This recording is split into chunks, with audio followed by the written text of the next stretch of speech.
عزیزان گرامی، سب سے پہلے میں اس بابرکت ولادت کی مناسبت سے آپ تمام فرزندان اسلام کو ہدیہ تبریک پیش کرتا ہوں، اور میں قدردانی کرتا ہوں منتظمین کی، جنہوں نے اس اچھے پروگرام کا اہتمام کیا۔ تمام حاضرین بھی لائق قدردانی ہیں جنہوں نے اس میں شرکت کی اور اس خوشی کے موقع میں سب کے سب اس میں شریک ہوئے۔ میں وقت نہیں ہے ایک ایک کا نام لوں، جن تنظیموں جن انجمنوں کے نام لیے گئے سب لائق ستائش ہیں، قابل تحسین ہیں۔ میں آپ کے جذبات کی اور آپ کی محبتوں کی قدردانی کرتا ہوں۔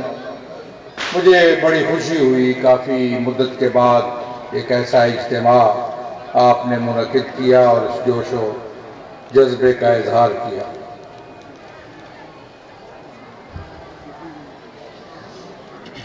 جس ہستی کی ولادت ہوئی ہے آج رات کو، ان کی زندگی کے بارے میں، ان کے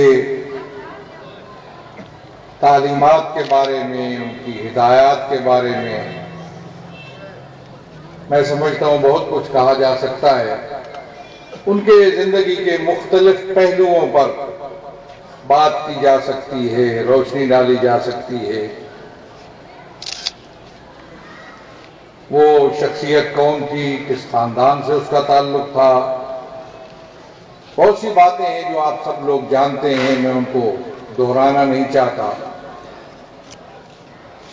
ان کے اندر جو خصوصیات تھیں خاندانی حوالے سے، وہ بھی آپ سب لوگ جانتے ہیں کہ علی ابن ابی طالب کی ذات تھی جو نجیب الطرفین تھی۔ ماشاءاللہ ماشاءاللہ، باپ بھی ہاشمی اور ماں بھی ہاشمیہ، یہ ان کی خصوصیت ہے۔ اور اس طریقے پہ جس انداز میں تربیت ہوئی علی ابن ابی طالب کی، جس گود میں علی ابن ابی طالب نے پرورش پائی، وہ ایسی گود ہے جس کی کوئی مثال، کوئی نظیر اس کائنات کے اندر نہیں ملتی۔ اور خاص انداز میں پرورش کی گئی علی ابن ابی طالب کی۔ 3 مساجد ہیں بڑی دنیا کے اندر، ایک بیت اللہ، مسجد نبوی اور مسجد کوفہ، تینوں کا تعلق ہے علی ابن ابی طالب کی ذات کے ساتھ۔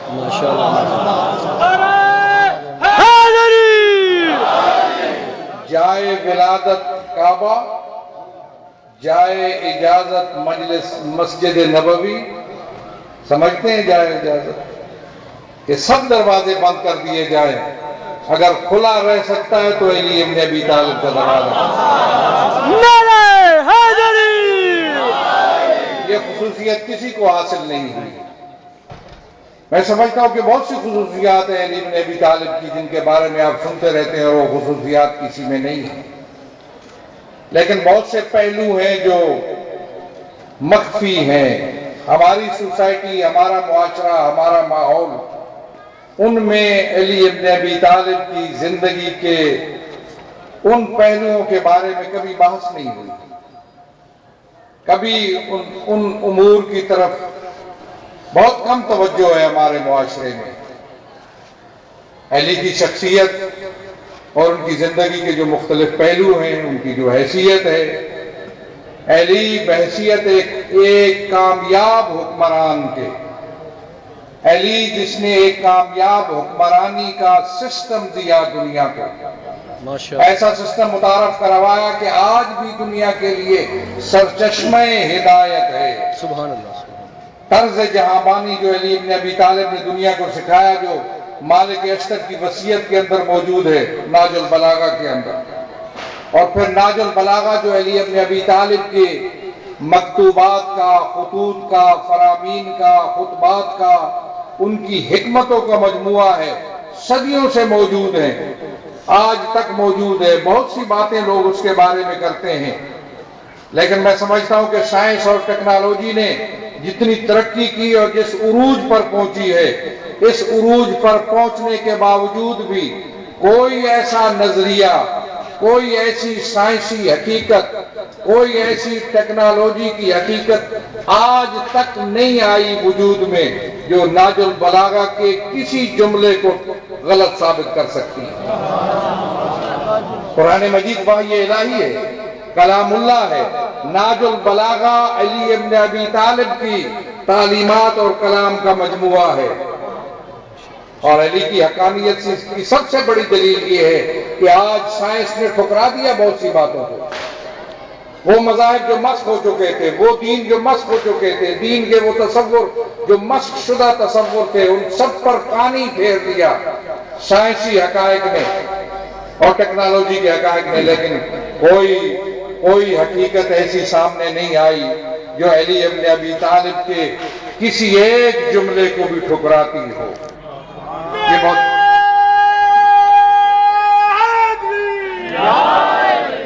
ہم مانتے ہیں ان کو، ہم ان کے عقیدت مند ہیں، اور دنیا کے اندر بہت سے عقیدت مند ہیں۔ ایسے لوگ بھی ہیں جو علی ابن ابی طالب کو کسی اور زاویے نگاہ سے دیکھتے ہیں اور عقیدت کے اندر ان کو بسایا ہوا ہے انہوں نے۔ میں سب کو دیکھ چکا ہوں اور جانتا ہوں۔ عقیدت مندی، محبت، عقیدت، یہ بھی انسانی فطرت ہے اور فطرت کا تقاضا ہے۔ اور علی ابن ابی طالب کی جیسی بے مثال شخصیت کے ساتھ عقیدت رکھنا، میں سمجھتا ہوں کہ کوئی ایسی بات نہیں ہے کہ جسے جو زیادہ اس پر توجہ دی جائے۔ ظاہر ہے عقیدت و محبت ایسی شخصیت کے ساتھ فطری امر ہے، ماشاءاللہ، لیکن عقیدت کے ساتھ ساتھ علی ابن ابی طالب کو دوسرے پہلوؤں سے سمجھنے کی بھی ضرورت ہے۔ وہ تعلیمات، چاہے وہ سیاسی حوالے سے ہوں، چاہے وہ معاشی حوالے سے ہوں، چاہے وہ سماجیات کا شعبہ ہو، چاہے وہ اخلاقیات کا شعبہ ہو، چاہے وہ کلچر و تہذیب کا شعبہ ہو، خواہ وہ علوم متداولہ اور علوم دینیہ کا، کوئی علم ایسا نہیں ہے جس کی بازگشت علی ابن ابی طالب کی ذات تک نہ ہوتی ہو۔ علوم کو دیکھ لیجئے، تمام علم تفسیر ہے، علم حدیث ہے، اور گرامر کے اندر علم نحو ہے، علم صرف ہے، جتنے بھی علوم ہیں سب کی بازگشت علی کی ذات تک ہوتی ہے۔ جتنے بھی مسالک ہیں، جتنے بھی تصوف کے سلسلے ہیں، روحانیت اور عرفان کے جتنے بھی سلسلے ہیں سوائے ایک سلسلے کے، سب کی بازگشت علی ابن ابی طالب تک ہوتی ہے۔ مرکز و محور تصوف کا، عرفان کا، صوفیوں کا، عارفوں کا مرکز اور محور اگر ہے تو علی ابن ابی طالب کی ذات ہے۔ یہ سب شاگرد کہلاتے ہیں علی ابن ابی طالب کے۔ علم تفسیر ہو، اس کے بارے میں آپ بہت سن چکے، میں اس میں شاید زیادہ ٹائم نہ دے سکوں۔ میں سمجھتا ہوں کہ تمام علوم میں اور تمام امور میں مرکزی حیثیت حاصل ہے، اور جو سیاسی تعلیمات ہیں علی ابن ابی طالب کی، سب سے بڑا سیاستدان دنیا کے اندر، سیاست کا سب سے زیادہ علم و تجربہ رکھنے والی اگر شخصیت تھی تو علی ابن ابی طالب کی ذات تھی۔ کامیاب ترین دور حکومت اگر گزرا ہے تو علی ابن ابی طالب کا۔ کوئی شخص رات علی کے دور میں رات کو بھوکا نہیں سویا۔ کسی شخص کو جرأت نہیں ہوئی کہ بیت المال کے اندر لوٹ مار کرے، جیسے آج لوٹ مار ہو رہی ہے پاکستان کا، جیسے سرمایہ لوٹا جا رہا ہے، پاکستان کو دونوں ہاتھ سے لوٹا جا رہا ہے۔ علی ابن ابی طالب نے لوٹ مار کی اجازت نہیں تھی۔ رات کو جب اٹھتے تھے بیت المال سے، قومی خزانے سے، تو دامن جھاڑ کے اٹھتے تھے تاکہ علی کے کاندھوں پر کسی کا بوجھ برقرار نہ رہے۔ عدل علی دنیا کے لیے ایک نمونہ ہے۔ میں نے بتایا آپ کو کہ مالک اشتر کا جو عہد نامہ ہے، جو وصیت نامہ ہے، وہ آج آپ کے اداروں کے اندر بھی کسی زمانے میں رسمی طور پر آپ کے اداروں کے اندر حکم تھا کہ اس کا مطالعہ کریں اور اس سے سبق حاصل کریں. اور آپ دیکھ لیں کہ مصریوں نے، چونکہ مصر کے گورنر کو لکھا جا رہا تھا یہ عہد نامہ مالک اشتر کا، اس لیے مصریوں نے اس کو اقوام متحدہ کے چارٹر میں شامل کرایا ہے. اور یہ بہت بڑی بات ہے کہ علی ابن ابی طالب کا عہد نامہ جو 1400 سال پہلے تھا، لوگ کہتے ہیں کہ ایک ایسا شخص جو 1400 سال پہلے گزرا، اس کی تعلیمات آج کے لیے کیسے لوگوں کے لیے باعث ہدایت اور باعث رہنمائی ہو سکتی ہیں. میں یہ سمجھتا ہوں کہ یہ عہد نامہ اس بات کی دلیل ہے، اور آج اقوام متحدہ کا اس کو اپنے چارٹر میں شامل کرنا اس بات کی دلیل ہے کہ علی کی تعلیمات جیسے اس دور میں سرچشمہ ہدایت تھی، آج بھی علی کی تعلیمات سرچشمہ ہدایت ہے. جس قوم کا نعرہ علی ولی، اس قوم کا قائد کون سی سید علی. اصلاحات کی علی نے سیاسی میدان کے اندر؟ یہ الگ موضوع ہے. اصلاحات جو حکومت آتی ہے وہ اصلاحات کرتی ہے، وہ سابقہ دور کے اندر ہونے والی غلطیوں کو دور کرتی ہے. کون سی اصلاحات تھی جو علی ابن ابی طالب نے کی؟ یہ ایک الگ باب ہے. مختلف پہلوؤں سے اصلاحات کی ہیں، تاریخ کے اندر موجود ہے اور اس کو سمجھنے کی ضرورت ہے. فلسفہ سیاست کیا تھا علی ابن ابی طالب کا؟ اور بتایا علی ابن ابی طالب نے ایک شخص کو کہا تھا کہ فلاں تم مجھ سے زیادہ سیاست کو نہیں جانتے ہو، کیونکہ مجھے شریعت مانے ہے، اس لیے میں وہ کام نہیں کر سکتا جو تم کر رہے ہو.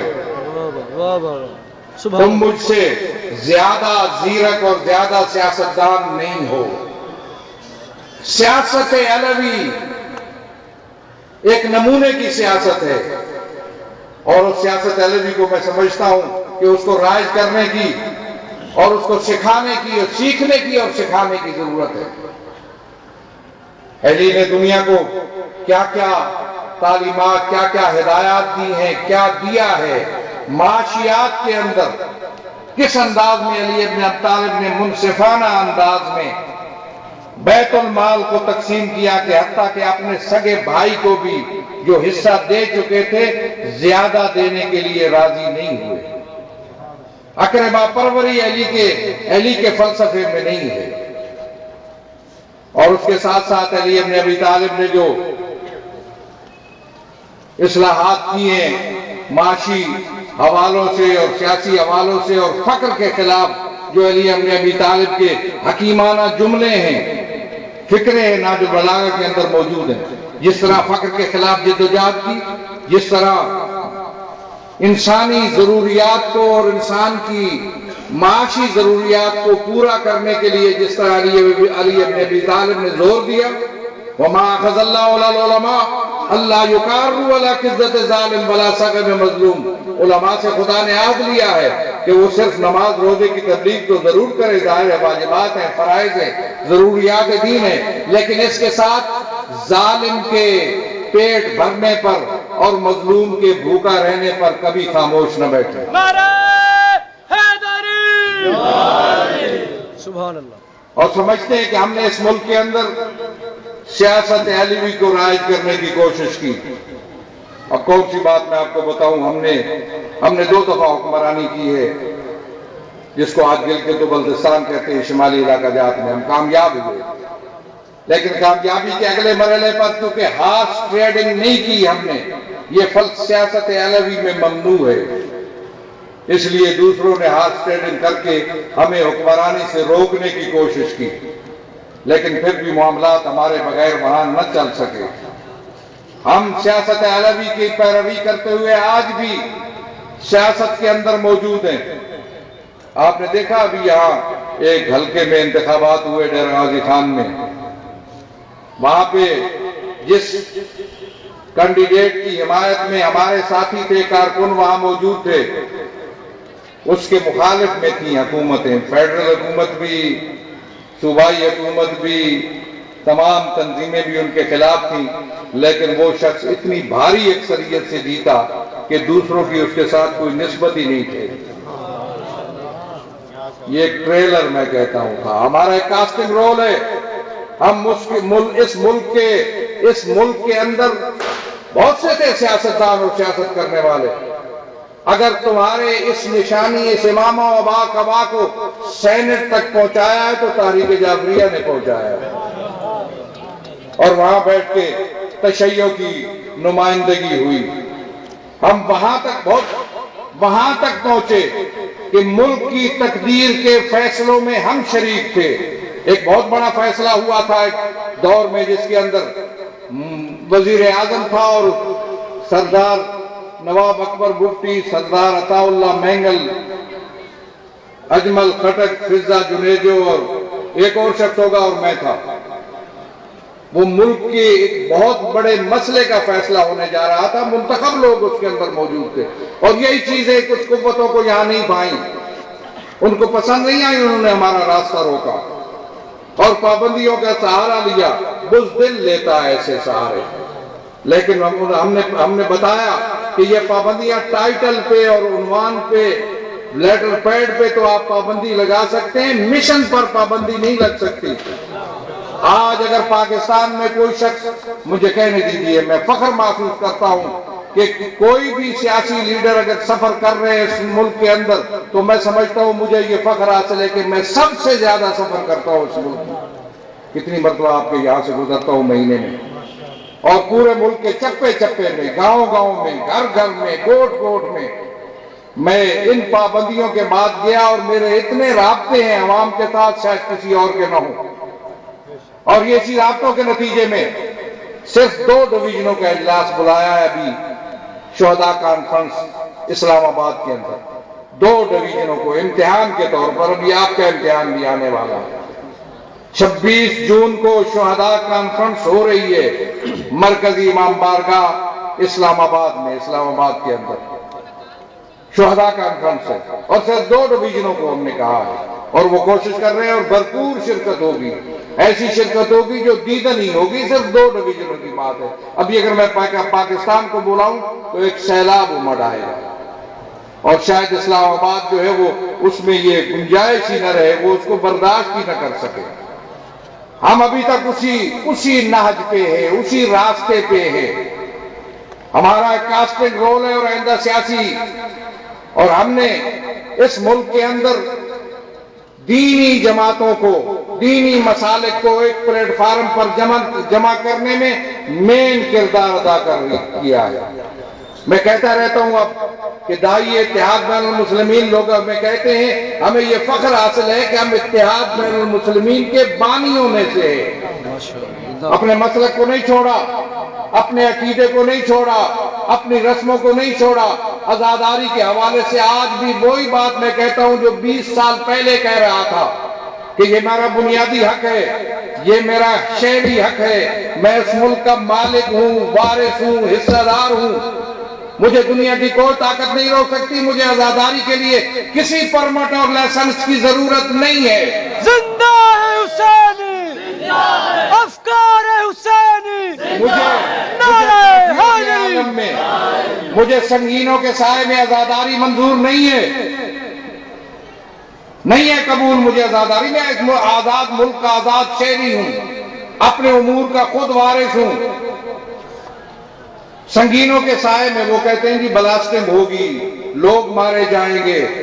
میں نے کہہ دیا تھا گزشتہ عاشور کے بعد، کراچی کے عاشور کے واقعے کے بعد، کہ یہ انتظامات ہمیں دے دو۔ کراچی کے بڑے جلوس سے لے کر ایک گوٹ، گاؤں اور کریا اور بستی کے جلوس تک ہم اس کی ضمانت دیتے ہیں، سیکورٹی کی، ایک پتا بھی نہیں ہلے گا اس ملک کے اندر۔ نہ کوفی ہے نہ شامی ہے، ہم ساجد کے حامی ہیں، نہ کوفی ہے نہ شامی ہے، ہم ساجد کے ہمیں حامی ضرورت نہیں ہے ان انتظامات کی۔ حکمران حکومتیں ہیں، ہم اس کی نفی نہیں کرتے ہیں، میں خود ہم حکومت تک پہنچے اور پھر بھی ہمارے لیے راستے کھلے ہیں، حکمرانی ہمارا حق ہے، اس ملک کی حکمرانی ہم کریں گے۔ حکومتیں اگر نظم و نسق کے لیے کچھ کرتی ہیں تو کریں، کرفیو کا عالم اور تنگینوں کے سائے یہ منظور نہیں ہے۔ اور یہ اب تک ملک یہاں پہنچا کیسے، یہ اور بات ہے جس کی کہانی اور ہے۔ یہ کیا ہو رہا ہے اس ملک کے اندر؟ یہ ٹارگٹ کلنگ کہاں سے، یہ بم بلاسٹنگ اور یہ جو خود کش حملے ہیں یہ کہاں سے، یہ فیکٹریاں کہاں پہ ہیں، یہ پلتے کہاں ہیں، بناتا کون ہے اور چلاتا کون ہے؟ مجھ پہ جو خودکش حملہ ہوا تھا اس کی ڈیڈ باڈی ہم نے ان کے حوالے کی تھی. لاٹو فقیر ڈی آئی خان کے اندر مسجد سے زندہ خودکش پکڑ کر دیا تھا. آج تک یہ بتا نہیں سکے کہ وہ خود کون تھے اور کہاں سے آئے تھے. کوئی نہیں میں جانتا ہوں اس ملک کی کیفیت کو، جس انداز میں اس ملک کو چلایا جا رہا ہے. ہم صبر و حوصلے سے دیکھ رہے ہیں، اپنے حقوق پر کسی کو ڈاکہ نہیں ڈالنے دیں گے. اور تشیع کے خلاف ہونے والی سازشوں کو ہم نے پہلے بھی ناکام بنایا تھا اور ناکام بنائیں گے. جہاں تک دہشت گردی کا مسئلہ ہے، اس میں بڑی دانش مندی کی اور بڑی دور رس حکمت عملی کی ضرورت ہے. یوں جذباتی فیصلے یا جذباتی انداز یا جذباتی بول قوموں کو فلاح اور بہتری کے لیے نتیجہ خیز نہیں ہوتے. اس کو ہم دیکھ رہے ہیں. ہم نے پہلے بھی دیکھا جب تشیع کے خلاف غلیظ مہم شروع ہوئی، دیواریں لکھی جاتی رہی اور باتیں بھی ہوتی رہی، لیکن کوئی پرسان حال نہیں تھا. آج آپ نے دیکھا کہ ہم نے ان لوگوں کو جو تشیع کے خلاف غلیظ مہم اور غلیظ نعرے لکھتے تھے، گندگی کے ڈھیر پر کھڑا کر دیا ہے. میں عین دینی جماعتوں کے وسط کے اندر بیٹھا ہوں. ڈاکٹر طاہر القادری سے اتحاد اعلامیہ وحدت سے لے کر دینی جماعتوں کا فورم شریعت بل کے حوالے سے، یہاں شیعہ شریعت سے گھبراتے تھے کہ یہاں کیسی شریعت آئے گی. ہم شریعت بل کی تحریک کے اندر شامل تھے اور کوئی ایسی بات شریعت بل کے اندر شامل نہیں ہونے دی جس سے تشیع کے حقوق پر ضرب پڑتی ہو. ممکن نہیں ہے. میں نے وہاں کہا تھا، ان کی محفل میں کہا تھا کہ اگر شریعت بل کی کوئی شک ایسی ہوگی جس سے عزاداری سید الشہداء پر ضرب پڑتی ہو، وہ ہمارے لیے قابل قبول نہیں ہوگی. نکال دی گئی ایسی شکیں، کوئی ایسی چیز شامل نہیں رہی. حسبہ بل بنا صوبہ سرحد میں، اس کی آخری ڈرافٹنگ ہم نے کی. وہ کون تھے؟ اہل سنت تھے، ہمارے دوسرے مکاتب فکر کے لوگ تھے، لیکن وحدت و اتحاد کا نتیجہ یہ تھا کہ آخری ڈرافٹنگ ہم نے کی، تب جا کر اسمبلی میں پیش ہوا. وحدت و اتحاد بہت ضروری. اپنے آپ کو بھی سنبھال کے رکھو. ہم بہت آگے جا چکے ہیں. ہم نے اپنی ذمہ داریاں ادا کرنی ہے پاکستان کے حوالے سے، پاکستان کی سیاست کے حوالے سے، پاکستان کے نظام کے حوالے سے، پاکستان کے سسٹم کے حوالے سے. ہم سمجھتے ہیں سب باتوں کو، امن و امان کی باتوں کو اور پاکستان کی اس خراب صورتحال کو میں عنایت امام زمانہ کی خاص عنایت کے ساتھ سب سے بہتر سمجھتا ہوں اور جانتا ہوں. اور حکمت عملی بھی میں سمجھتا ہوں کہ وہی ہے جو بہتر حکمت عملی ہے، وہی ہم نے اختیار کی ہے. معاشیات کو بھی ہم سمجھتے ہیں، ہم سماجیات کو بھی جانتے ہیں، ثقافت و کلچر کو بھی جانتے ہیں. مغربی ثقافت کی یلغار کو روکنا میں اپنا اولین فریضہ سمجھتا ہوں. میں اس گھرانے سے تعلق رکھتا ہوں جہاں سے لوگوں نے تہذیب و ثقافت سیکھی ہے. اس لیے تہذیب کی حفاظت کرنا، اسلامی تہذیب کو نشر کرنا اور مغربی ثقافت کو روکنا میری ذمہ داری ہے. میں نے دوسروں کے اندر بیٹھ کر تشیع کا روشن چہرہ متعارف کروایا علمی اور منطقی انداز میں. مجھے آپ سکھائیں گے؟ میں جانتا ہوں تشیع اور ہے اور نصیریت اور ہے. آپ کے سٹیج سے نصیریت کا پرچار قابل قبول نہیں ہے. میں وارننگ دیتا ہوں ان لوگوں کو. چھوٹے موٹے مسائل کو تو میں سمجھتا ہوں، فقہی مسائل کو رجوع کرو مسلمہ مراجع کی طرف، لیکن ہم شیعہ ہیں، نصیری نہیں ہیں. میں تشیع کا نمائندہ ہوں، نصیریوں کا نہیں ہوں. میں نے تشیع کا چہرہ متعارف کرایا عملی انداز میں دینی جماعتوں کے اندر بیٹھ کر. آج کسی دینی جماعت کو یہ جرأت نہیں ہوگی کہ وہ تشیع پر کوئی الزام تراشی کرے. وہ الزام تراشی کرنے والے وہ پہنچ گئے جہاں پہنچنا تھا. انہوں نے وہ گندگی کے ڈھیر پر ہیں، وہ گندی نالی کے کیڑے ہیں. اور آپ کو پتا ہے گندی نالی کا کیڑا اگر نالی کے اندر رہے تو زندہ رہتا ہے. اٹھا کر اگر اس کو دودھ کے اندر پھینک دو تو فوراً مر جائے گا. اس کا کام ہی یہی ہے. اور ہم نے ان کو اپنے اس انجام پہ پہنچا دیا ہے. ان کو اپنے بھی میں سمجھتا ہوں کہ سنجیدہ لوگ ان کی حمایت نہیں کر سکتے. ہمارا ایک رول ہے پاکستان کے اندر رول ہے، پاکستان کی سیاست میں رول ہے، پاکستان کے امن و امان میں رول ہے. میں دعوے سے کہہ سکتا ہوں کہ ملک کا امن و امان اگر قائم ہے تو اس میں بہت بڑا حصہ میرا ہے، ہمارا ہے. زندہ ہے حسینی، زندہ. کسی گھبراہٹ، کسی خوف کی وجہ سے نہیں، کمزوری کی وجہ سے اتحاد نہیں کیا، یا یہ امن و امان کے راستے کسی کی وجہ سے اختیار نہیں کیے. میں نے تو ان کی محفل میں بھی کہا تھا، بڑے بڑے علماء موجود تھے، میں نے کہا میں تم میں کوئی سہارا ڈھونڈنے نہیں آتا، میں اس ملک کا ایک طاقتور حصہ ہوں، مجھے اس ملک کے اندر کسی سہارے کی ضرورت نہیں ہے، میں بہت سو کا سہارا ہوں. تشیع کی بات کر رہا ہوں میں. اس حوالے سے ہمیں کوئی ایسی مشکل نہیں ہے، کوئی ایسا پرابلم نہیں ہے.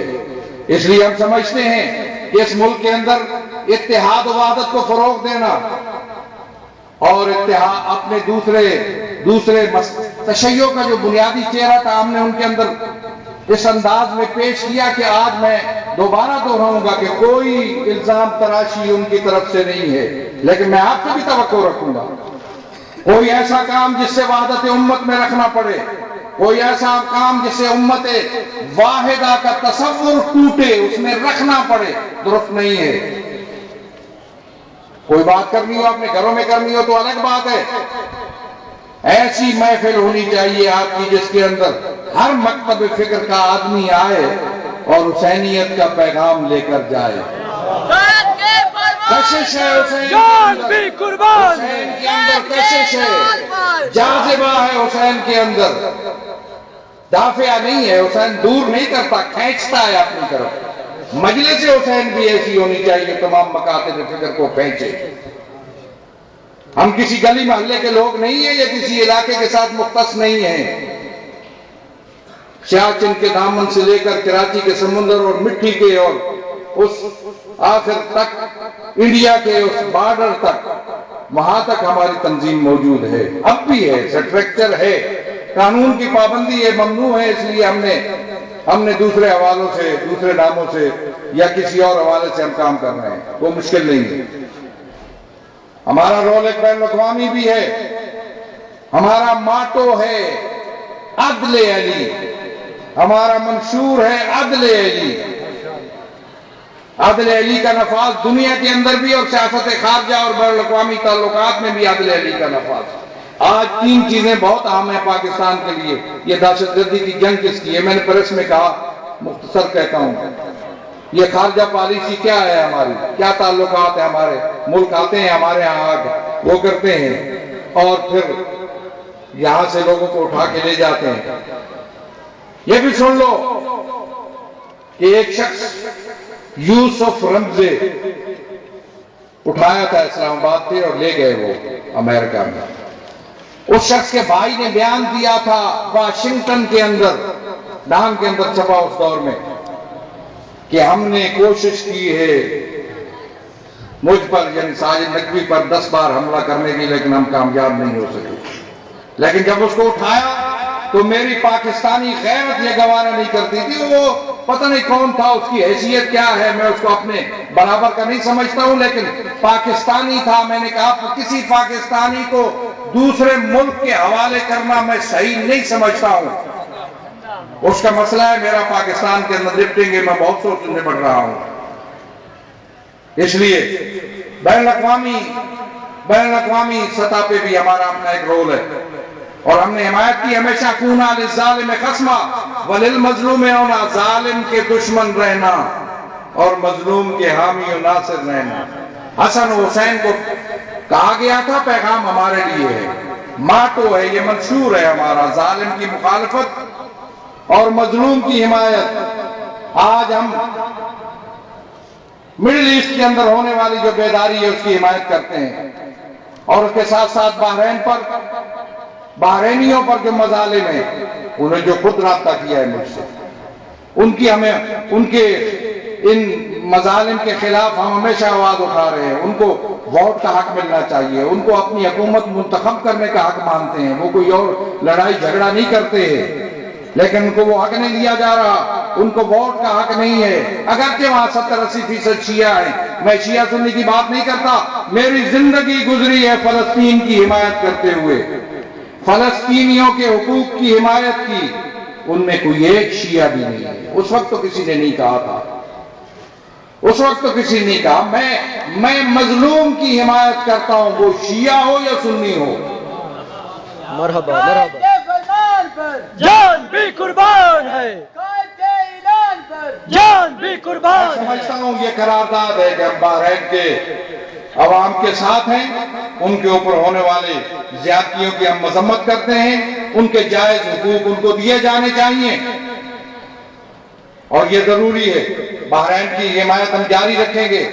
اور سب سے بڑی بات یہ ہے، میں نہ بولتا جب میں نے دیکھا کہ کرائے کے قاتل بھرتی کیے جا رہے ہیں۔ میں کہا 2 دن پہلے صدر مملکت کو تعزیت کے لیے گیا تھا، میں نے ان کو کہا کہ بحرین میں کرائے کے قاتل بھیجنا ہمارے لیے قابل قبول نہیں ہے۔ میں نے کہا کیا بنا رہے ہو پاکستان کو؟ کیا سکھا رہے ہو لوگوں کو کہ جو چاہے کرائے کے قاتل بھرتی کرے؟ اگر یہاں یہ سلسلہ شروع ہوا تو پاکستان میں فتنہ و فساد ہوگا، امن و امان نہیں ہوگا۔ ہم نے بہت صبر سے کام لیا یہاں، کیونکہ امن و امان ہمیں عزیز تھا، ہمیں عوام عزیز تھے کہ عوام متاثر نہ ہو۔ اب بھی ہم سمجھتے ہیں کہ عوام کی خاطر ان کی امن و امان، عوام سنی شیعہ سب کی خاطر، میں سب کا نمائندہ ہوں، سب کی ترجمانی کرتا ہوں، اس لیے ہم نے یہ امن و امان کی خاطر ہم نے بہت کچھ سہا، بہت کچھ برداشت کیا، اور ہم چل رہے ہیں صبر کی حالت میں۔ لیکن میں یہ سمجھتا ہوں کہ یہ جو کچھ ہو رہا ہے، قاتلوں کی بھرتیاں، پہلے تو تھا کچھ اداروں کے ذریعہ بھرتی ہوتی رہی، اب کچھ ایجنٹوں کے ذریعہ بھرتی ہو رہی ہے۔ میں سمجھتا ہوں کہ اس کو روکا جائے، یہ فتنہ ہے اور فتنہ انگیزی ہے۔ اور میں آخر میں آپ سے کہوں گا کہ اپنی صفوں کے اندر اتحاد و وحدت، جیسے آپ اکٹھے ہوئے آج مولا علی کے نام پر، تشیع کے نام پر، علی کے نام پر، حسین کے نام پر، آل محمد کے نام پر، آپ سب ایک ہیں، ایک موقف اور ایک آواز۔ کسی کو مانتے ہو یا نہیں مانتے ہو یہ مسئلہ نہیں ہے۔ تشیع کے خلاف ہونے والی سازشیں، امت مسلمہ کے خلاف ہونے والی سازشیں، پاکستان کے خلاف ہونے والی سازشوں کا ہم سب مل کر اپنی قوت اور طاقت کے ساتھ مقابلہ کریں گے۔ وَلَا تَنَازَعُوا، مت جھگڑو، اختلاف نظر رکھ سکتے ہو، لڑائی جھگڑا درست نہیں ہے۔ اور پھر سٹیج سے بےہودگی اور بدتمیزی، بد کلامی، بد زبانی نہیں ہونی چاہیے۔ میں آپ کے ذریعہ پیغام پہنچا رہا ہوں، میری ذمہ داری ہے کہ نرمی سے بات کروں، پیار سے ان کو سمجھاؤں، ورنہ میرے پاس بہت سے اختیارات ہیں، قوم کی طرف سے اختیارات ہیں، نمائندہ ولی فقیہ ہونے کے حوالے سے اختیارات ہیں، امر بالمعروف ہونے کے منکر کے فقہی حوالوں سے تیسرے درجے کا اختیار میرے پاس موجود ہے۔ جانتے ہو تیسرا درجہ کیا ہے؟ امر بالمعروف کا پہلا درجہ ہے نیکی کو نیکی سمجھنا اور برائی کو برائی سمجھنا، دوسرا درجہ ہے نیکی کی تلقین کرنا اور برائی سے روکنا، تیسرا درجہ ہے اگر یہ کارآمد نہ ہو تو پھر طاقت سے روکنا۔ ان کو سمجھاؤ کہ مت توہین کرو عزاداری سید الشہداء کی، مت موقع دو لوگوں کو کہ تمہاری مجلسیں الٹا دیں، ایسا موقع مت دو، اپنی حد میں رہو۔ کوئی کچھ کہنا چاہتا ہے کہے، مجھے کوئی فرق نہیں پڑتا، میرے سب کے ساتھ تعلقات ہیں، میں نے تشیع کو ایک صف میں کھڑا کرنا ہے دشمن کے خلاف، میں فریق نہیں ہوں کسی بات میں، ہدایت کر رہا ہوں، رہنمائی کر رہا ہوں، پیار سے کہہ رہا ہوں کہ سٹیج سے بےہودگی اور بدتمیزی برداشت نہیں، خاص کر مرجعیت کے خلاف۔ مرجعیت جو امامت اور رسالت کا تسلسل ہے، کیا سمجھتے ہو امام جب غائب ہوئے تو وہ جاہلوں کے سپرد کر گئے ہمیں؟ امام نے جو رہنمائی دی ہے اس کے مطابق مرجعیت کا احترام، مرجعیت کو ماننا، مرجعیت کو تسلیم کرنا دنیا کے اندر ہے، فطری امر ہے۔ قرآن بھی اس کی طرف رہنمائی کرتا ہے کہ جو نہیں جانتا وہ جاننے والے کی طرف رجوع کرے۔ تکلیف بولتے ہو یا نہیں بولتے ہو، یا سمجھ آتی ہے یا نہیں آتی، نہ جاننے والا جاننے والے کی طرف اس کو رجوع کرنا چاہیے۔ فقہی مسائل میں نہیں جانتے ہو، ان کی طرف رجوع کرو، مسلمہ مناجی کی طرف۔ اور اگر کسی فقہی مسئلے پر بحث کر رہے ہو، نہ تمہیں فقہ کا مفہوم پتہ ہے، نہ میں تمہیں اجتہاد کا معنی آتا ہے۔ میں پہلے بھی کہہ چکا کہ ایک گھر میں 2 بچے ہوں، ایک میٹرک میں پڑھ رہا ہو، دوسرا ایم اے میں، تو میٹرک پاس کو اجازت نہیں دیتے ہو کہ وہ ایم اے کے سبجیکٹ میں مداخلت کرے، جن کو اجتہاد کا مفہوم ہی نہیں آتا ان کو اجازت دیتے ہو کہ اجتہادی مسائل میں بات کریں؟ مذہب اتنا کمزور ہے، روکو اس بات سے، لوگوں کو روکو، ان کو کہو بے حدگی نہیں چل سکتی، اپنے حد میں رہو تاکہ آزاداری کا حرمت بھی رہے، مجالس کی حرمت بھی برقرار رہے، اتحاد و وحدت تو فروغ ہو۔ مولا امیر کی اس بابرکت ولادت کے موقع پر جب ہم اکٹھے ہیں تو اسی طرح انشاءاللہ ہم اکٹھے رہیں گے اور دشمن کے عزائم ناکام اور نامراد ہوں گے۔ تو ہم کسی پڑھنے والے ہیں جو تشریف رکھو ذاکر البید خان ذوالفقار خان صاحب تشریف رکھتے ہیں، وہ خطاب کرتے ہیں۔ میں انہیں گزارش کرتا ہوں کو تشریف لیا میں تمام حضرات کو گزارش ہے تشریف رکھو، بڑی مہربانی۔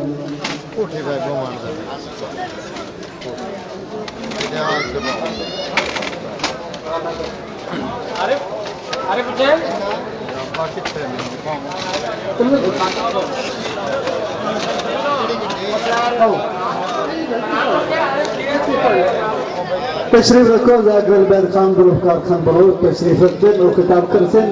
کل اسی جگہ پہ پچھلے مولود کعبہ اسی جناب جاشن چھڑوی صحیح سجاد شاہ شماری سیدہ اور جناب ذاکر البید غلام عباس فرید کا وہ خطاب کرتے ہیں۔ تمام حضرات کو ہے